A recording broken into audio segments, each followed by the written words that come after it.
Hello, I'm James Izimohal. Welcome to Africa News. Let's see your headlines.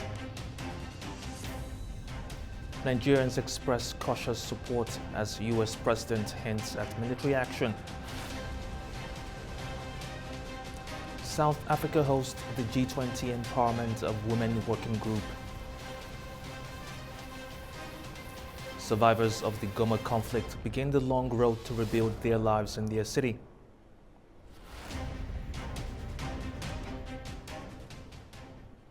Thank you for joining us. Nigeria says there is no need for U.S. troops on its soil. The comment comes after President Donald Trump warned of possible military action over alleged ill treatment of Christians in the country. Nigeria says it would welcome U.S. assistance in fighting Islamist insurgents, as long as its territorial integrity is respected. The statement comes after U.S. President Donald Trump threatened military action over what he described as the mistreatment of Christians in the country. Nigeria, a nation of more than 200 million people and roughly 200 ethnic groups, is split between a largely Muslim north and mostly Christian south. Insurgent groups such as Boko Haram and Islamic State West Africa Province have killed thousands over a period of more than 15 years. Officials say Nigeria does not need American troops on its soil, but would appreciate support through military aid. Our soldiers have the capability to deal with this thing, so we do not require the American soldiers' boots on the ground. What we need is the apparatus, the equipment, the access to some of these things that will aid our own military force and some of the paramilitary and intelligence operatives to deal with this.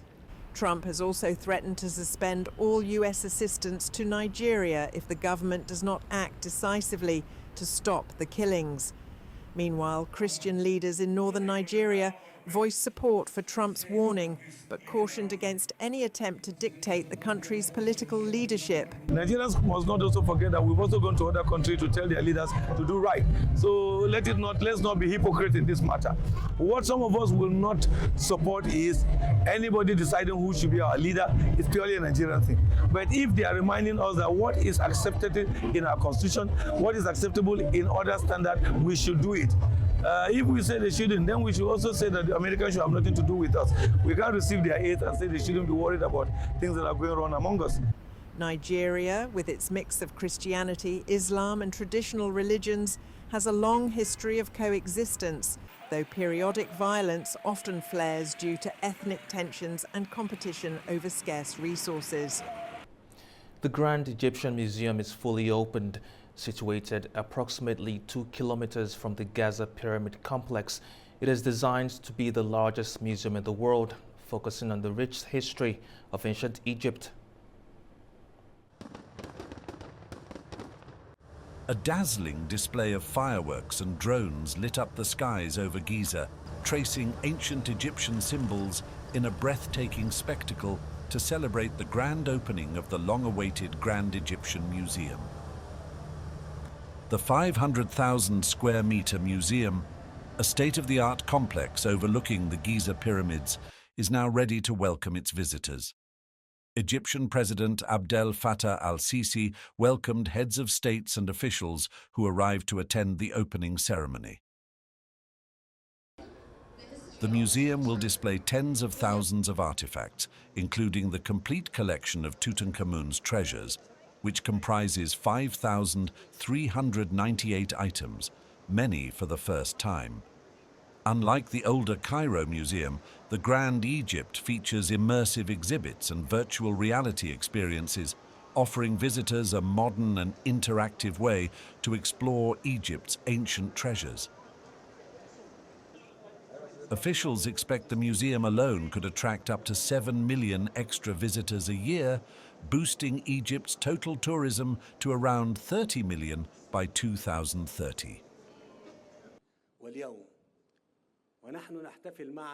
Today, as we celebrate together the opening of the Grand Egyptian Museum, we are writing a new chapter in the history of the present and future of this ancient nation, for this is the largest museum in the world dedicated to a single civilization. This achievement, which we're all honored to inaugurate today, is the result of extensive international cooperation with a number of global companies and institutions. We must not forget the great support provided by our friendly nation of Japan for this huge civilizational project.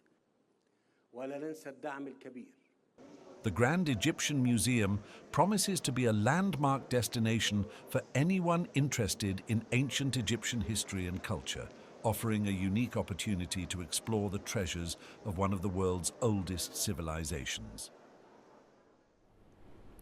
In the Democratic Republic of Congo, the fall of Goma to rebel forces has left countless women widowed and children orphaned. Many survivors are now trying to rebuild their lives amid the devastation. At just the age of 30, Melissa Hamuli has suffered more than many women in her country.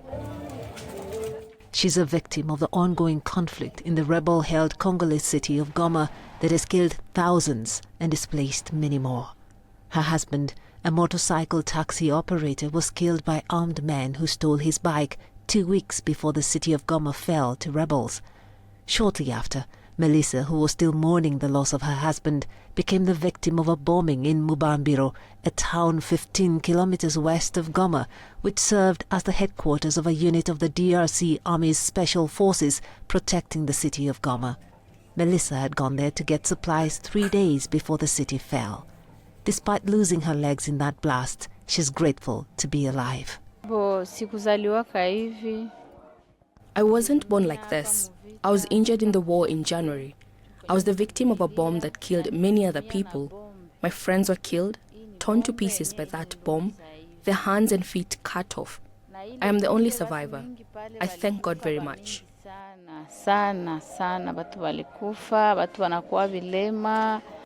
Widowed and crippled by a conflict that still rages on, Melissa now faces the challenging task of providing for her 4 children.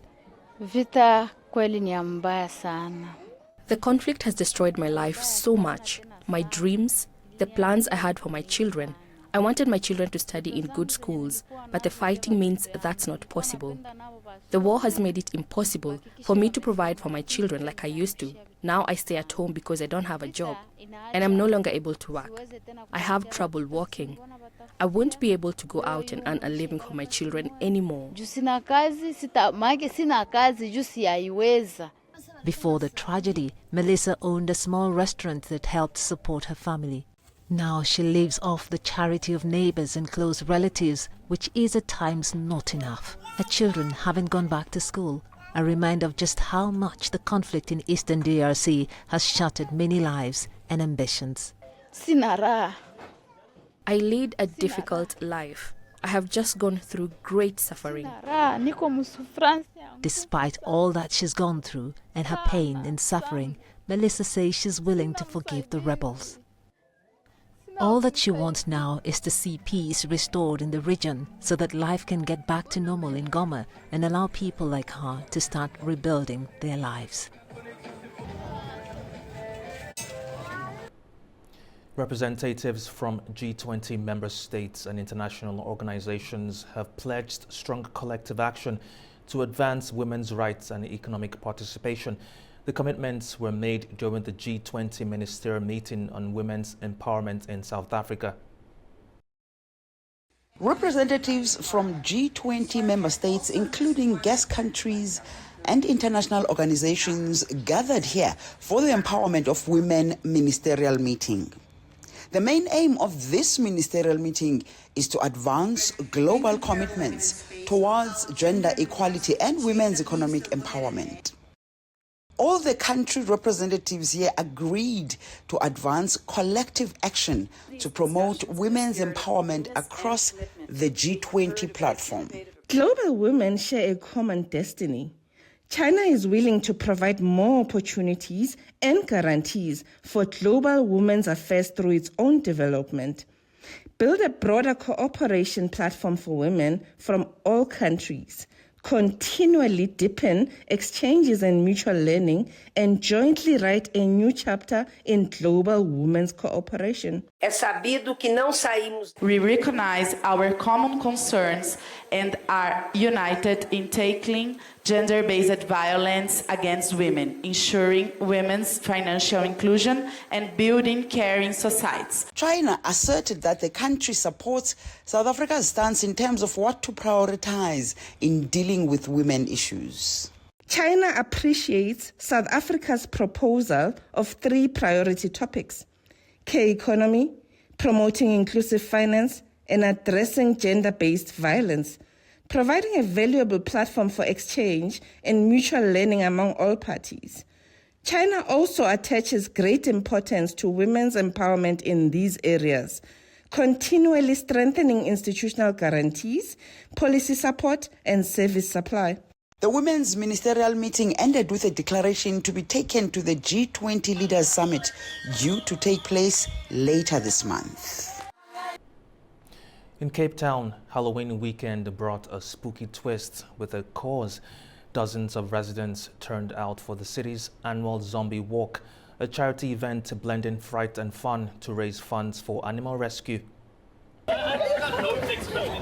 Dozens of South Africans dressed as zombies marched through Cape Town over the weekend in the return of the city's annual Zombie Walk, held to raise funds for animal rescue. The event combines entertainment with community charity, encouraging locals to have fun while giving back.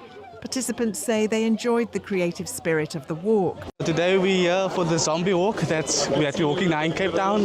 We're just here to enjoy ourselves with our family and friends. And just to showcase our talent. We're here on a zombie walk to express your inner art noir and celebrate also activity of like togetherness for everyone, and and enjoy it. Just have fun, also be creative and allow your... The Zombie Walk continues to grow as a community-led event, blending festive Halloween fun with support for animal rescue in South Africa. Well, that's all we have today in African News. Thank you for watching and stay tuned to A News.